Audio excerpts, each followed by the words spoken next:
तर प्रधान यांच्या राजीनाम्यानंतर डोंबिवलीमध्ये मनसे, राष्ट्रवादी, शप, काँग्रेस पक्षानं एकत्रित जल्लोष साजरा केला।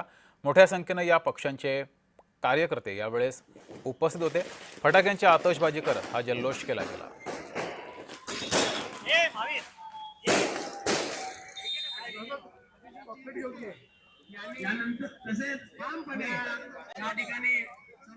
महाराष्ट्र नवनिर्माण सेनेच्या वतीने या आंदोलनाला त्यांचा समस्त जे आंदोलक आहेत ज्यांनी उन्हात तिथे उभे राहिले, लाट्याकाट्या घालल्या, त्यांच्यावर केसेस झाल्या, त्यांचं अभिनंदन आहे। हा विजय, हा जो काही लढा होता त्यांचाच, विद्यार्थ्यांचाच विजय आहे।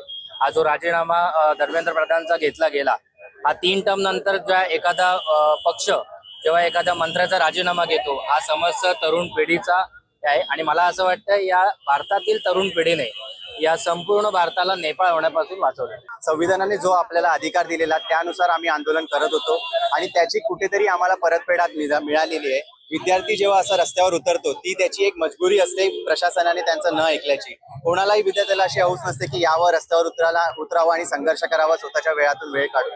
त्यामुळे आज जो हा विजय आहे हा संपूर्ण युवा शक्तीचा विजय आहे, ज्यांनी अन्याय स्वीकारण्यापेक्षा त्याच्याबद्दल आवाज उठवणं जास्त महत्वाचं ठरवलं। पवार साहेब देशाचे पंतप्रधान मोदी यांना भेटायला गेले, त्यावेळेला जेव्हा एका वेळेला पंतप्रधानांनी सांगितलं की मैं उंगली पकड़ के राजनीति सिखाऊं, आज हात पकड़ के पवार साहब ने क्या सिखाया उनको ही पता है। हे सांगायची गरज नाहीये, पण हा विजय खरा विद्यार्थ्यांचा आहे आणि सर्व पक्षपाती आणि मुलांच्या आई वडिलांचा विजय आहे।